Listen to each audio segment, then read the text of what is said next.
रूप पाहता लोचनी सुख झाले ओ साजनी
नको नको मना गुंतो माया नको नको मना गुंतो माया जाळी नको मना गुंतो माया जाळी नको नको मना गुंतो माया जाळी ताळाला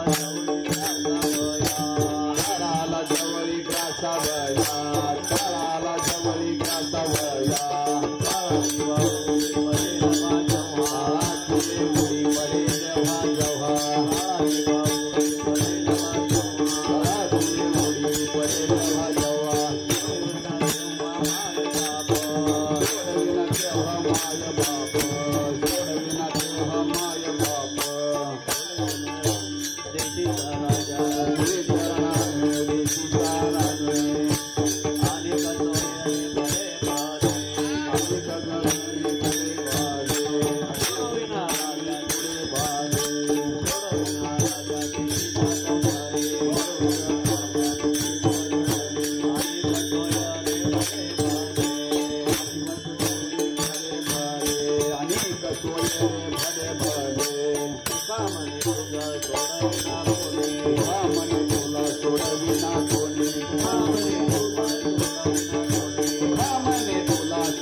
वक्रतुंड महाकाय सूर्यकोटि समप्रभ निर्विघ्नं कुरु मे देव सर्वकार्येषु सर्वदा। ओम भूर्भुवः स्वाहा तस्य विदुर्वहेन्द्रं भर्गो देवस्य धीमहि धियो यो न प्रचोदयात्। सर्वमंगलमंगले शिवे सर्वार्थसाधिके शरण्ये त्र्यंबके गौरी नारायण नमोस्तुते। ओम नमो भगवते वासुदेवाय नमः। गुरुर्ब्रह्मा गुरुर्विष्णु गुरुर्देवो महेश्वरा गुरु साक्षात् परब्रह्म तस्मै श्री गुरुवे नमः। आज परम पावन आणि पवित्र कुसुमताई दत्तात्रय लवटे कैलासवासी कुसुमताई यांच्या पुण्यस्मरणाचा आजचा हा पहिला कार्यक्रम आहे। ही पहिली पुण्यस्मरण आहे आजचं आणि आजच्या ह्या पुण्यस्मरणाच्या निमित्तानं तुकाराम महाराजांचा 4 चरणाचा अभंग या ठिकाणी आजच्या सेवेसाठी घेतलेला आहे। प्रस्तुत अभंगाचं निरूपण यथामती यथावकाश जसे जमेल तसं भगवंताच्या गुरुच्या कृपेनं या ठिकाणी होईल। त्यासाठी पहिल्यांदा कोणत्याही कार्याचा प्रारंभ करत असताना आपल्याला भवसागरातून तरुण जाण्यासाठी ज्या सद्गुरूंनी आशीर्वाद दिले त्यामुळेच हा भवसागर आपण तरू शकलो। त्या सद्गुरूंचं स्तवन करून मग आपण कीर्तन सेवेला प्रारंभ करू. पहिले वंदन गुरुचरणा, पहिले वंदन गुरुचरणा,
तुकाराम महाराजांचा हा 4 चरणाचा अभंग अत्यंत साधा आणि सोपा, परंतु जीवनाचं सार नमूद करणारा असा हा अभंग आहे. जन्मल्यापासून मरेपर्यंत शेवटच्या क्षणापर्यंत आपण प्रपंच आणि परमार्थ करत असतो, अनेक गोष्टी करत असतो. पण हे सगळं करत असताना आपल्याला मृत्यूचा विसर पडलेला असतो. कुणालाही वाटत नाही की आपल्याला मरण येईल किंवा कधी येईल, ह्याचा पूर्ण विसर पडलेला असतो. कुणाचा मृत्यू 1 तासावर आलेला असतो, कुणाचा 1 दिवसावर आलेला असतो, कुणाचा 1 महिन्यावर येऊन ठेपलेला असतो, कुणाचा 10-5 वर्षावर, कुणाचा 5-25 वर्षावर. देहाचा नाही भरवसा, उद्या होईल काय पत्ता. हे क्षणभंगूर असणारं आयुष्य जीवन आहे, परंतु मरण येणार आहे ह्याचाच विसर आपल्याला पडलेला असतो. त्यामुळे होतंय काय, तर आपण आपल्या जीवनातला जो अनमोल असा वेळ आहे, सगळ्यात अनमोल काय गोष्ट आहे, सगळ्यात अनमोल जी मिळूच शकत नाही. आता तुम्हाला मिळत नाही अशी काय गोष्ट आहे, पैसे दिल्यावर सगळं मिळतं. हे मोकळी चर्चा किंवा एक सहज मारायच्या म्हणून गप्पा मधला हा विषय झाला. काही मिळू शकते पैशावर, अशी कुठली गोष्ट मिळणार नाही. परंतु असं नाही, सगळ्यात अनमोल जी गोष्ट आहे ती तुम्हाला पैसे देऊन मिळू शकणार नाही. अशा काही महत्वपूर्ण 2-3 गोष्टी असतात की त्या तुम्हाला सहज प्राप्त होत नाही. त्यातली पहिली गोष्ट कोणती, तर हा मिळालेला जन्म, जो आपल्याला माणसाचा जन्म मिळाला, ही दुर्लभ गोष्ट आहे. 184 योनीचा फेरा फिरून मग हा मानवाचा जन्म आपल्याला मिळाला, म्हणजे अत्यंत दुर्लभ आहे. 84 लाख जन्मापैकी असलेला हा माणसाचा जन्म. बाकीचे वेगळे 83,99,999 हे जन्म, ह्याला फारसं महत्व नाही, पण सगळ्यामध्ये महत्व कोणाला आहे, त्या मानवाच्या जन्माला. आता हा दुर्लभ आहे.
जन्म दुर्लभ आहे, मिळाला जन्म मिळाला, पण ते कळला का नाही कळला. खायचंय प्यायचंय मरायचंय एवढंच त्याच्या डोक्यात आहे, ह्याच्यापेक्षा दुसरं काही नाही. मग कशासाठी जन्म आहे? खाय प्यायसाठी आहे का? सुख भोगण्यासाठी आहे का? प्रपंच करण्यासाठी आहे का? काय करायसाठी आहे? हा उद्देश जन्माचा आपल्याला कळू शकला नाही. हा दुर्लभ जन्म आहे. त्यानंतर दुसरी गोष्ट कुठली दुर्लभ आहे जी सहज मिळणार नाही. आता हा जन्म 50% पुण्य होती, पाप पुण्य समता घडे, मगच नरदेह जोडे. 50% पुण्य होती म्हणून आपण जन्माला आलो. जन्म मिळाला. जन्म मिळाल्यावर जी सगळ्यात मोठी गोष्ट आहे, सगळ्यात मोठी, जन्माचे ते मूळ पाहिले स्वरूपी. जन्माचे ते मूळ पाहिले स्वरूपी. जन्माचे ते मूळ पाहिले स्वरूपी. जन्माचे ते मूळ पाहिले. दुःखाची कारण जन्म घेणे, दुःखाची कारण जन्म घेणे. पाप पुण्य करोनी जन्माये तुझारी. पाप पुण्य करोनी जन्माये तुझारी. पाप पुण्य करोनी जन्माये तुझारी. पाप पुण्य करोनी जन्माये तुझारी. जन्माये तुझारी. हा जन्म दुर्लभ आहे. सगळ्यात मोठी गोष्ट कुठली दुर्लभ आहे ह्याच्यापेक्षा? जन्म तर मिळाला, ती म्हणजे वेळ. एक एक क्षणानं आपलं आयुष्य कमी होतंय. आता ते सोप्या भाषेत जर सांगायचं म्हणलं तर आता आपण दिसायला जिवंत आहे. आपण कसं आहे, तुम्ही ऐकताय, मी सांगतोय, जिवंत आहोत. हे वाटतंय आपल्याला आपण जिवंत आहोत आहेत, पण तरी परंतु आपला सुद्धा मृत्यू झालेला आहे. आता म्हणणार आहे आमचं अजून कटआउट छापायच्या आधीच सगळ्या गोष्टी, अजून पाहुण्याच्याला निमंत्रण नाही, कोणाला तार केली नाही, फोन केलं नाही, आणि आम्ही मेलोय हे कसं काय तुम्ही जाहीर करताय? तर आपण सर्वजण आपला मृत्यू झालेला आहे आणि हे वास्तव आहे. आता तो कसा मृत्यू झालाय? तर आपण इथं बसलेल्यापैकी कोण पहिल्या टप्प्यात आहे, कोण दुसऱ्या टप्प्यात आहे, कोण तिसऱ्या टप्प्यात आहे. माणसाच्या जन्माचे 3 टप्पे आहेत: बालपण, तरुणपण आणि वृद्धापकाळ. काही जणांचा बालपणाचा टप्पा संपलाय, बालपणाचा टप्पा संपलाय, तरुणपणात आहे. त्याने आता जर म्हणलं मला बालपण एकदा पुन्हा एकदा इटी दांडू खेळायचा आहे, तर ते आता मिळू शकत नाही, कारण त्या टप्प्याचा मृत्यू झालेला आहे. ज्यांचा तरुणपण संपलंय, म्हातारपणात ज्यांनी प्रवेश केलाय, वृद्धापकाळात, त्यांनी समजायचं 2 टप्पा आपलं संपल्यात, म्हणजे 2 टप्प्याचा आपला मृत्यू झालेला आहे. बालपणाचा मृत्यू झाला, तरुणपणाचा मृत्यू झाला, शेवटचा जो टप्पा चालू आहे वृद्धापकाळाचा, त्यातला सुद्धा अपूट टप्पा नाही. त्यातलं बी काही 4 भाग संपला असेल, 8 संपला असेल, कोणाचा 12 संपला असेल, कोणाचा 5 पैसे राहिला असेल, कोणाचा 2 पैसे राहिला असेल, कोणाचा 1 पैसा राहिला असेल, काही सांगता येत नाही. देहाचा नाही भरवसा, उद्या होईल काय पत्ता. आणि मग एक एक क्षणाला आपला मृत्यू होतो. गोष्ट लक्षात येत नाही आपल्याला. एक एक क्षणाला, आता सकाळपासूनची काही तासाचा मृत्यू तुमचा झाला म्हणजे तुमच्या जीवनातले खर्ची झाले. ते तास खर्ची झाले म्हणजे संपले. संपले म्हणजेच त्याचा मृत्यू झाला. आपल्याला मृत्यू म्हटलं का अवघड वाटतं, मरायला अवघड वाटतं, नको वाटतं मरण. परंतु हे वास्तव आहे की वेळ संपणार आहे, टप्पे संपणार आहेत, आणि आपला एक दिवशी शेवटचा श्वास घेतल्यानंतर तो पूर्ण मृत्यू आपला होणार आहे. परंतु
क्षणानं आपला मृत्यू होण्याचं काम सुरू आहे, म्हणजे आपलं मरायचं काम सुरू आहे.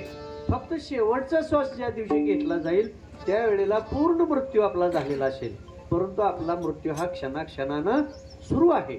जो क्षण आपल्या आयुष्यातला गेला तो परत माघारी येत नाही. आणि म्हणून अनमोल काय गोष्ट आहे सगळ्या जीवनामधली तर ती वेळ आहे. पण ही वेळ आपल्याला कुठल्या कारणाला लावायची हे मात्र आपल्याला कळलं नाही. ह्या वेळेचा सदुपयोग कसा करायचा भंगुर नाही भरवसा वारी चालत थोडा मायाच्या नाही नसेल मजा जरा पडेल फासा पुरा उतार थोडे आहे वरसार राम राम राम करा आधी राम राम राम करा आधी. प्रत्येक क्षणाला मृत्यू चालू आहे आपला. आता ज्यांनी ह्या वेळेचा उपयोग करून घेतला त्यांचं भाग्य थोर असत. आज ज्यांचं पुण्यस्मरण, पहिलं पुण्यस्मरण आपण आज या ठिकाणी करतोय त्या कुसुमताई लवटेंचं भाग्य थोर आहे. असा मंडप कोणाच्या पुण्यतिथीला बघितला का? एवढे साधू संत कोणाच्या पुण्यतिथीला बघितले का? तर त्याने केलेलं जे पुण्यकर्म आहे त्या पुण्यकर्मामुळेच हा लाभ आज या ठिकाणी घडतोय. आज हा या ठिकाणी सेवेचा योग या ठिकाणी सगळ्या साधू संतांच्या समवेत ही सेवा या ठिकाणी घडते. हे भाग्य कोणाच्याही वाट्याला नाही, कोणाच्याही वाट्याला नाही. ज्यांना साधू संतांचा आशीर्वाद मिळाले, साधू संतांची कृपा मिळाली, सद्गुरूची कृपा असावी लागते, परमात्मा परमेश्वराची कृपा असावी लागते. आणि सगळ्यात मोठी गोष्ट काय असावी लागते तर स्वतःच्या मनाची जी अवस्था आहे ती परिपूर्ण असावी लागते. म्हणजे पूर्णत्वानं परमार्थ करावा लागतो. सर्व भावे दास होऊन मनानं पूर्ण मनोभावे शरण भगवंताला जावं लागतं. त्या खाटावर लय जण बसली, या पुढे येऊन बसायचं. खाटावर कशाला बसताय, पुढे येऊन बसा. ते खाट बी मोडील सगळं जीव होईल. या सगळी जण पुढे येतं. ज्याला काय बसायची अडचण आहे त्याने बसू द्या, बाकीचे पुढे आहे. आणि म्हणून हा एवढा मोठा योग आज या ठिकाणी येतोय तर त्याचं भाग्य थोर आहे. आणि हे एकट्याचं भाग्य थोर असून हे गोष्ट घडू शकत नाही. तर एकट्याला परमार्थ कोण करू देतो? पण इथं दोघा उभयतांचे म्हणजे पती पत्नी दत्तात्रय लिंबा लवटे आणि त्यांच्या सुविध पत्नी ज्या कैलासवासी आता कुसुमताईंचं आपण पुण्यस्मरण करतोय, ह्या दोघा उभयतांची मनोभावे सेवा होती. एकट्यानं करेन म्हटलं तर हा परमार्थ होत नाही आणि त्याला कोण करू बी देत नाही. परंतु इथं दोघांचे मनाची अवस्था पूर्णत्वानं सेवा करण्याची होती आणि म्हणूनच त्यांचा जो आजचा हा योग आलेला आहे तर पुण्यस्मरणाच्या निमित्ताने इतकी मोठी सेवा या ठिकाणी घडते. तो निश्चितपणानं लाभ त्यांना तो घडणार आहे. तर आजच्या ह्या अभंगामध्ये आपल्याला हे नेमकं वर्म जाणून घ्यायचं आहे. हे कशासाठी करायचं आहे? बरेच जणांना वाटणार आहे काय वेळा कसा आज दुःखाचा कार्यक्रम एवढं कशाला म्हणतं, पण काय लग्न करायचे काय जेवण खाणे एवढ्याशा तरंजान चटया हात करून एवढा खर्च करायचा काय? लग्न करायचे काय? काय एवढं मोठं सुखाचा कार्यक्रम आहे काय? आनंदाचा कार्यक्रम आहे काय? आणि मग मानतात काय हा दुःखाचा कार्यक्रम. काय मानतात? जे अज्ञानी आहेत ते हा दुःखाचा कार्यक्रम मानतात. परंतु जे साधू संत आहेत त्यांना माहित असतं हा दुःखाचा कार्यक्रम नाही, हा सुखाचा कार्यक्रम आहे. का सुखाचा कार्यक्रम आहे? तर यातून त्यांना मोक्ष गतीची प्राप्ती होणार असते. त्यांनी केलेली जी सेवा आहे ती फळाला येणार असते. हे भाग्य कोणाच्याही वाट्याला येत नसतं. त्यांनी केलेल्या सेवेचं हे फळ आहे आणि परमात्मा परमेश्वराने त्याने असा हा योग घडवलेला असतो. आणि म्हणून हे करायचं कशासाठी? हे का करायचं? एवढा मोठा खर्च का करायचा? इतके मोठे सगळे साधू संत इथं का बोलवायचे? आणि मुळात आपल्याला देवाची आवड नसते, देवाची आवड नसते. साधू संतांना तर जवळ सुद्धा जायला नको वाटतं. घेऊ नका.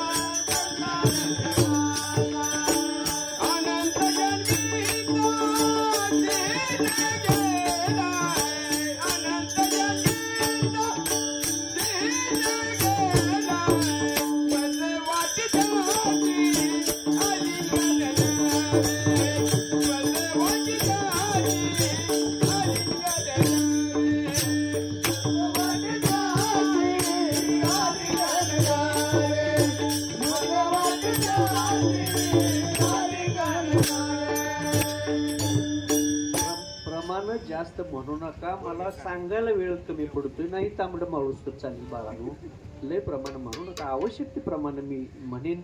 त्याच्यामध्ये अत्यावश्यक तेवढ्या गोष्टी आपण बघू. कारण इथं खूप मोठी प्रापंचिक मंडळी आहे, ती सारखी कठाळावर बघणार आहे. लय मोठी कामं असते ती. पुन्हा आपली जर लांबळ लागली तर ती लांब होणार आहे. आणि म्हणून अति महत्वाच्या गोष्टीच्या आपण पाहणार आहोत. आता हे आपण करतोय हा भाग, असं कुणी केलंय की बाबा ह्याची गरज काय, ह्या गती देण्याची कोणाला? आपले जे वंशज होऊन गेलेले, पूर्वीचे वंशज होऊन गेलेले, त्या सगळ्यांना गती मिळावी. एकट्याचं नाही, ह्यांना तर गती मिळतेच मिळते, परंतु आपल्या वंशामध्ये जे वंशज होऊन गेले, वडील असतील, आजोबा असतील, पजोबा असतील, त्या सर्वांना गती प्राप्त होते. त्यांना सुद्धा मोक्ष गतीला जाता येतं. आणि थोडंफार पुण्य जर कमी पडलेलं असलं तरी ते त्या ठिकाणी ह्या माध्यमातून त्यांना मिळत जातं. म्हणून हा खूप मोठा योग आहे. पण हे करत नाही कोण. आणि आमच्यात तर कोण करायच्या भानगडीतच पडत नाही. कारण असलं करण्यापेक्षा देव देव किती बी सांगा, 10 बकरी कापाय सांगा, 1 लाख खर्च करायला तयार होती. पण ही साधू संतांचं असलं काय करायचं म्हणलं तर नाही. कारण ते देव आहे कल्पनाच त्यांना डोक्यात नाही. त्यांना देव नको वाटतो, पण त्यांना काय हवाय? देवदेव हवाय. आणि देवदेवाच्या नादाला लागला तर तुमचा सुद्धा एक दिवशी देवदेव होणार आहे. कारण पंचमहाभूताला हा ध्येय आपला जाणार आहे. आणि ते सुद्धा टपून बसलेत. हे जर कवा वाट पडते. आता येणारी हे होळीची सण झाल्यानंतर धुलवड आलीच. आणि धुलवडीला जसे कापाकापी सुरू होते, सगळ्या गोष्टी होते, तसं ह्या देहाची सुद्धा धुलवड आहे. शेवटचा श्वास घेतला का ह्याची सुद्धा धुलवड आहे. ह्याचं सुद्धा वाट केलं जाते. वाट किती वाट केले जाते? 5 वाट केले जाते. 5. आणि तुम्हाला ही गोष्टी माहित नसेल.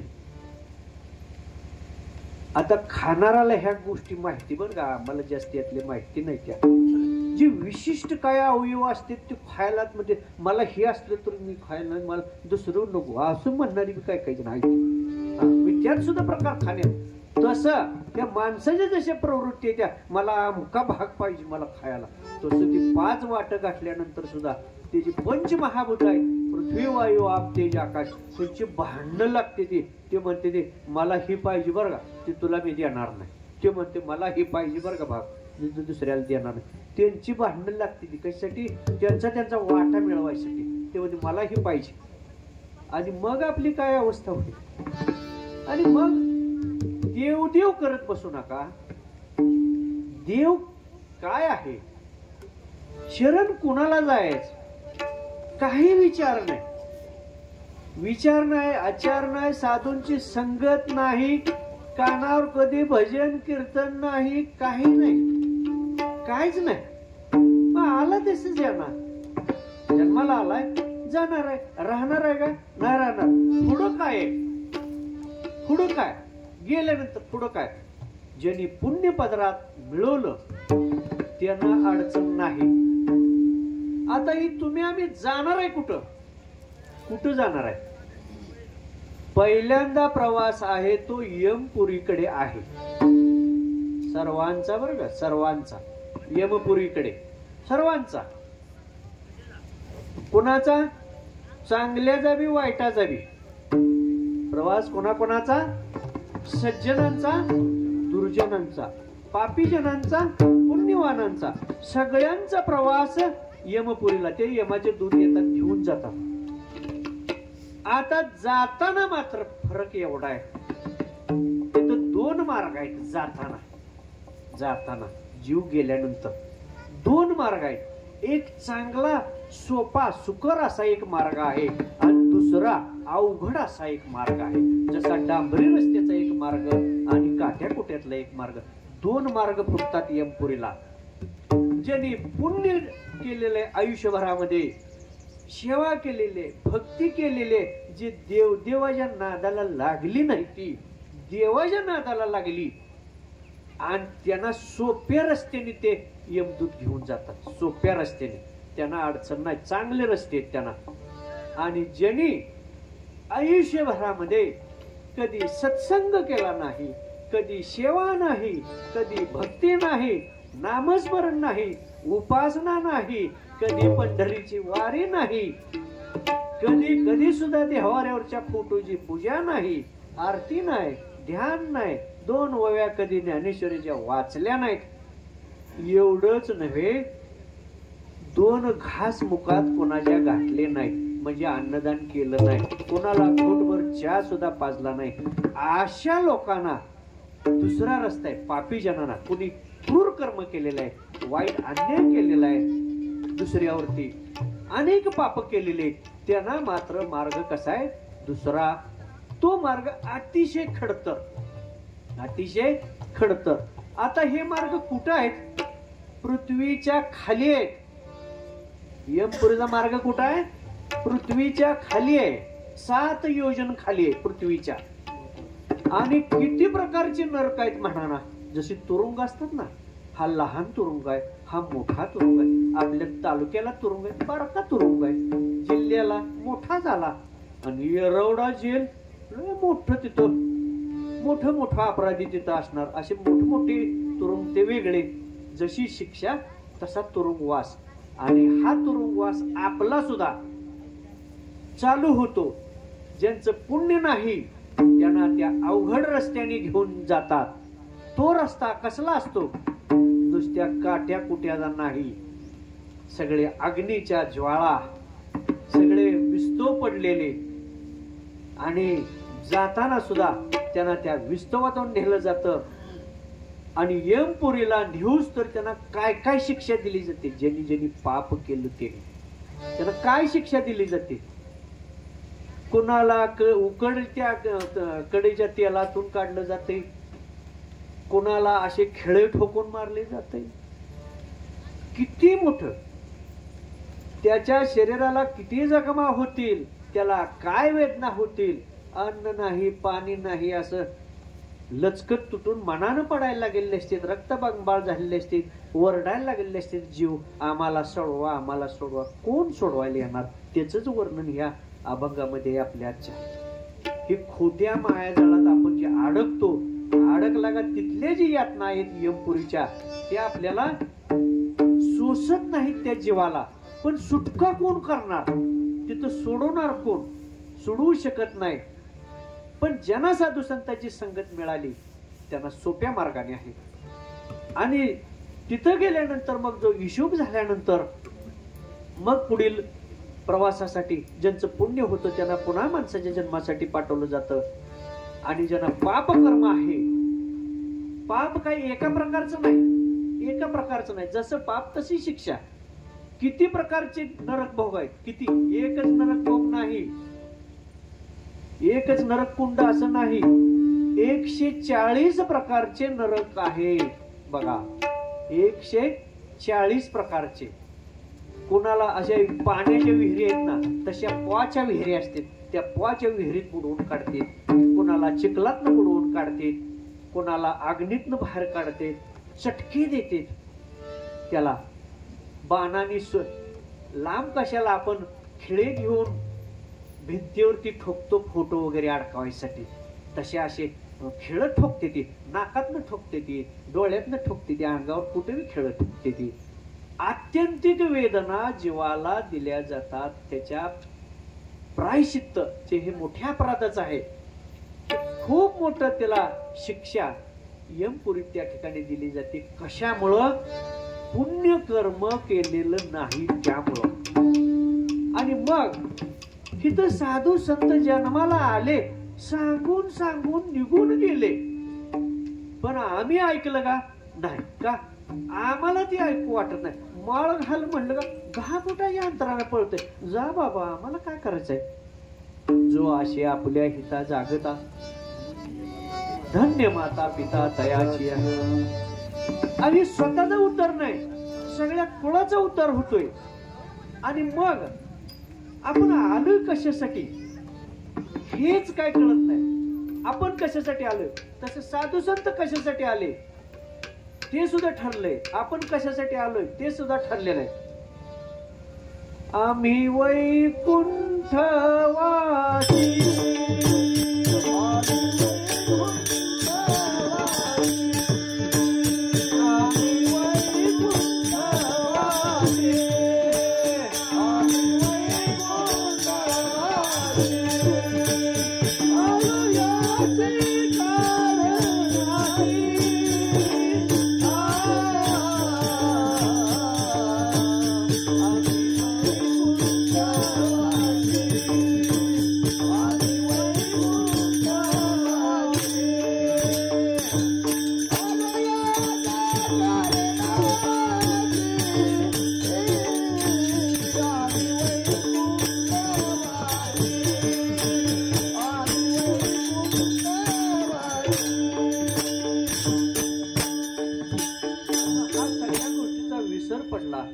आणि ह्या यातना खूप आहेत, खूप मोठ्या यातना आहेत.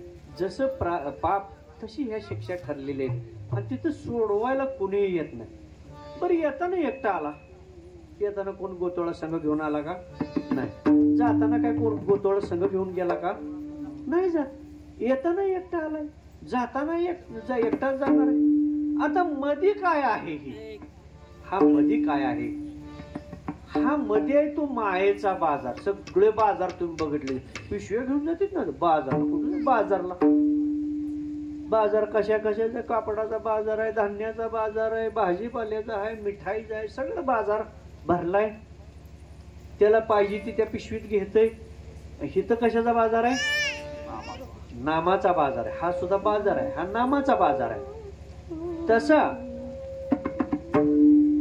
जन्मल्यापासून मृत्यूपर्यंतचा हा मायेचा बाजार आहे. तुमचा आमचा जे चालू आहे जास्त प्रपंचाचा, तो कशाचा? मायेचा बाजार आहे. त्या मायेतनं तो बाहेर निघत नाही. आणि माया कशी? संसार नगरी बाजार भरला भाई.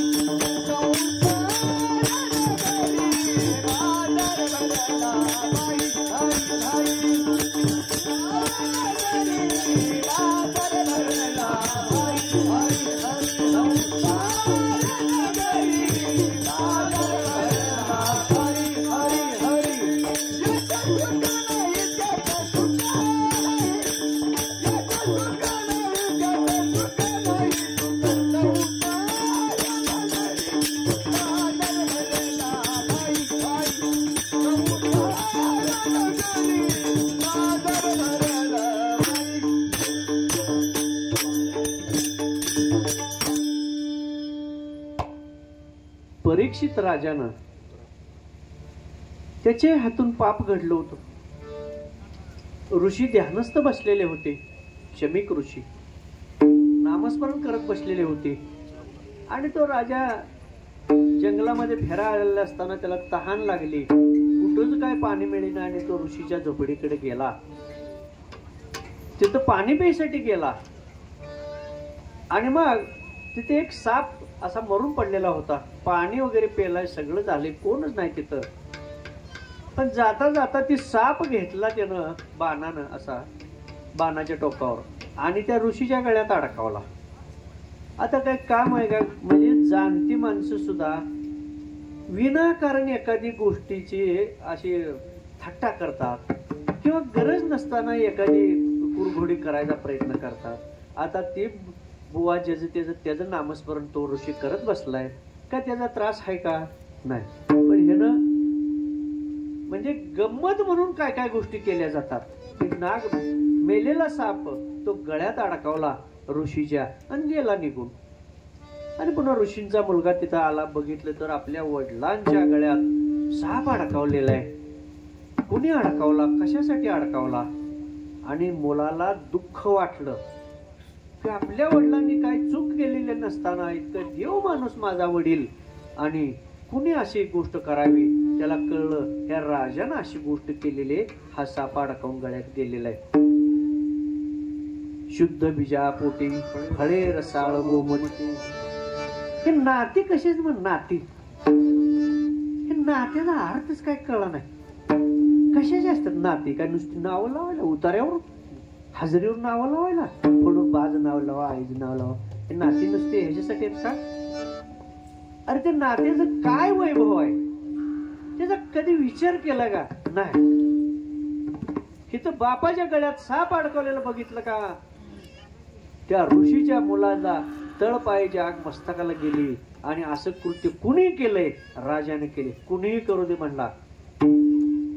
शाप दिला राजाला, 7 दिवसाच्या आत त्याचा मृत्यू होईल. तक्षक नावाचा सर्प त्याला चावेल आणि दंश केल्यानंतर हा राजा 7 दिवसाच्या आत मरेल असा शाप दिला. साध्या गोष्टी नसतील. बोलले तैसा चाले त्याची वंदावी पावली. भक्ती मार्ग काय सहज सोपाय म्हणताय? कोणाला बी डवचा जायचं नसतं. त्याचे परिणाम लय मोठे असतात.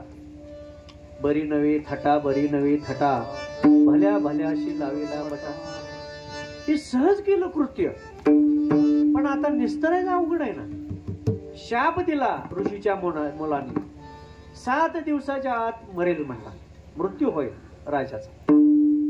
वाऱ्यासारखी बातमी कळली राजाला, असं तुम्हाला शाप दिलेला आहे. राजा म्हणला, मी सहज कराय गेलो, मला लक्षात नाही. पाप करिता पुण्य घडे, पुण्य करिता पाप घडे. तो परीक्षित राजा सुद्धा खूप चांगली सेवा करणारा होता, ती काय असा अडगावी नव्हता. बाकीचं देव करणारा होय बाबा म्हणला तर ह्याला काही कळत नाही, ह्यानं असं केले, चांगला होता.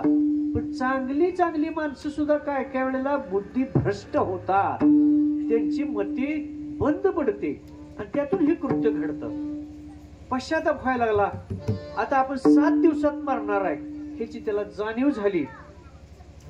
जाणीव झाल्यानंतर आता काय करायचं, ह्यातनं सुटका करून घेतली पाहिजे आणि आपलं कल्याण झालं पाहिजे, मोक्ष गतीला गेलं पाहिजे. आता इलाज नाही म्हणलं, आपल्यातनं घडले. तात्काळ निर्णय घेतला परीक्षित राजानं, सगळं राजवैभव सोडलं, सगळं सोडलं आणि तो वनामध्ये निघून गेला. कशासाठी गेला तर ह्या पापातून आपली सुटका झाली पाहिजे आणि आपण मोक्ष गतीला गेलं पाहिजे, साधू संतांची कृपा मिळवण्यासाठी. सहज आता ह्यातनं सुटका होत नाही. सुटका व्हायची कोणाकडे जाते ती, ज्या ज्यावेळी प्रपंचातली अडचण असेल, सुटका व्हायसाठी कोणाकडे जाते, गुरुकडे जाते, साधू संतांकडे जाते. मार्ग निघाणं झाल्यावर कुठं जाते, गुरुकडेच जाते. दुसरीकडे जाऊन मार्ग निघणार का, नाही निघत. तसं राजानं सगळं सोडलं आणि वनामध्ये निघून गेला. आणि आता काय करायचं ह्याच्या चिंतनात तो होता. आता राजा म्हणल्यानंतर अनेक ऋषी मुनी त्या ठिकाणी जमले. गंगेच्या ठिकाणी स्नान केलं राजाने, सगळे ऋषी मुनींची भेट घेतली. माझ्या हातून अपराध घडलेला आहे, ह्यातून माझी सुटका झाली पाहिजे. एक लक्षात घ्या, अपराध आपल्या हातून घडला का त्याचा पश्चाताप झाला पाहिजे. माझ्या हातून ही चूक घडली आहे, चुका आणि शिका, ह्यातनं मला शिकायचं आहे, मला ह्यातनं बोध घ्यायचा आहे आणि ती दुरुस्ती करायची, ते पाप संपलं पाहिजे. ह्याच्यासाठी तो क्षमायाचना करायला पाहिजे, पश्चाताप व्यक्त करायला पाहिजे. त्या पद्धतीनं राजानं स्वतः राजा असून सुद्धा सगळं राजवैभव सोडलं आणि ऋषी मुनींना शरण गेला की मला मार्ग सांगा, की ह्यातून मुक्त व्हायला, हे पाप संपायला मला तुम्ही कृपा केली पाहिजे. आणि तेवढ्यामध्ये तिथं शुकमुनी आले आणि शुकमुनीला पाहिल्यानंतर सगळ्या साधू संतांनी सांगितलं की शुकमुनी तुला निश्चितपणानं यातून बाहेर काढतील, एवढा अधिकार त्यांच्याजवळ आहे. आता हे शुकमुनी जे आहेत त्यांना शुकाचार्य असंही म्हटलं जातं. हे काय साधे सुधे बुवा नव्हते. आता बुवा लोकांची संख्या भरपूर झाली. कोण कशाचा बुवा आहे, कोण कशाचा बुवा आहे, बुवा भरकतची संख्या झाली. पण तसा हा बुवा नव्हता. हा जन्मतः वैराग्य निर्माण झालेला बुवा होता. आता तुम्ही आम्ही कसं तात्पुरतं बुवा आहे, तात्पुरतं वैराग्य आपल्या ठिकाणी. फार मोठं काय वैराग्य आहे का, नाही. पण ती जन्मतः वैराग्य निर्माण झालेला असा शुकमुनी होता. असा जन्म झाल्या चालायला लागला. जसा जन्म झाला शुकमुनीचा तसा चालायला लागला. अवतारी पुरुष होते आणि महागारीवरून वळून बघेना. आणि बाप त्याच्या महाग व्यासमुनी, व्यासांचा पुत्र आहे शुकमुनी, त्याच्या महाग लागले. बाळा थांब, शुका थांब, शुका थांब म्हणून महाग लागले. महागारी वळून सुद्धा बघेना, नीट पुढत चालला. कशासाठी चाललाय, बाप महाग हाका मारतोय तरी ते महाग वळून बघायला तयार नाही. कशासाठी बघायला तयार नाही, महाग बघाव तर माय आहे. महाग कोण आहे, माय. बाप असू दे, आई असू दे, भाऊ असू दे, बहीण असू दे, नाती गोती, महाग कोण आहे, माय आहे. मायेत अडकला का पुढं जाऊ शकत नाही. म्हणून शुकमुनीने महागारी बघितलं नाही. बाप हाड्या मारतोय आणि ते मात्र पुढंच चाललंय. ते म्हणजे मला आता थांबायचं नाही. थांबला नाही, गेला निघून. अखंड वैराग्य शुकांचा आहे. आता आपल्याला